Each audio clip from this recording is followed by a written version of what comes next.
Hi everybody, Mark with GardenSoxx here. Today I want to cover a unique topic that I get asked about quite often. How do GardenSoxx compare to your normal grow bags that people buy on the internet?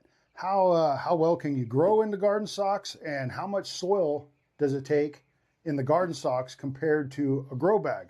As we all know, when we fill a grow bag and it's all nice and done, you can traditionally put about one plant max inside of these to allow for good root growth and for water drainage.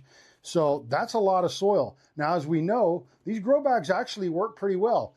Kind of along the same line as GardenSoxx. The mesh isn't quite as open on the grow bags as the GardenSoxx are, so you're not going to get as good air pruning. But in all fairness, they are nice and deep. They are going to allow for good drainage, and they are going to allow for your roots to go all the way down to the bottom. But as we all know, things are tight nowadays.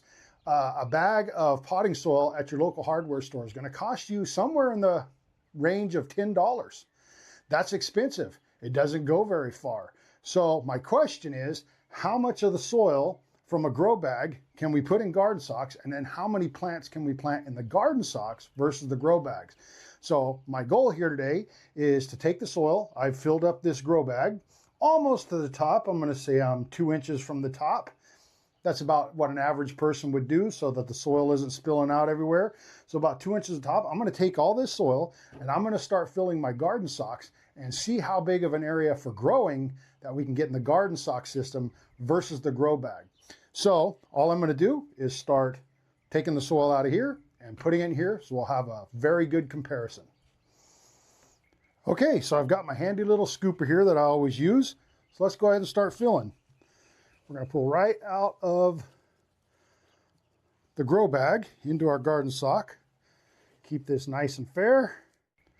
Okay, I changed my location here a bit because the GardenSoxx was actually getting too big to continue filming on the table. So let's continue here.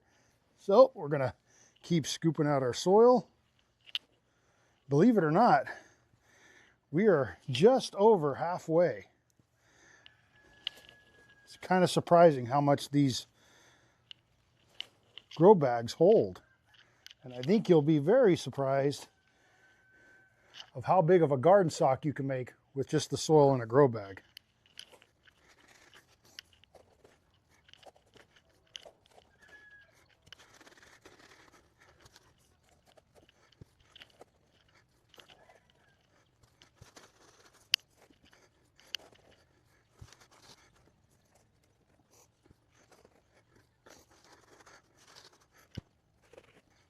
This is actually blowing my mind.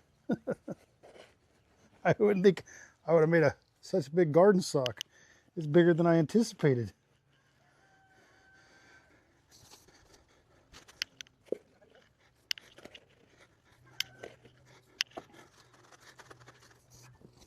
And here we go, the last little bit. And our grow bag is empty. So let's see what we got here. Take the easy filler off. Okay, so here we have it. We filled up a GardenSoxx with all the soil that came from this grow bag. And as you can see, it's as long as this table. So, like I was saying, in a traditional grow bag, let's say you're doing a tomato plant, you can fit about one tomato plant in this grow bag. That's a lot of soil, a lot of wasted space. Now, with the GardenSoxx, how many can we put in here at a decent spread apart? There's 1, 2, whoops, dropping them here, 3, 4, 5, I'll even go and say 6. We could probably do 6 tomato plants with the same amount of soil that we got from this grow bag. Super easy to irrigate. All we got to do is cut our holes, run our drip tape through here, hook it up to a garden hose. How much easier could it be? Like I always say, it only takes your imagination. So we hope to see you in the garden, and don't forget to check us out on Amazon or GardenSoxx.com.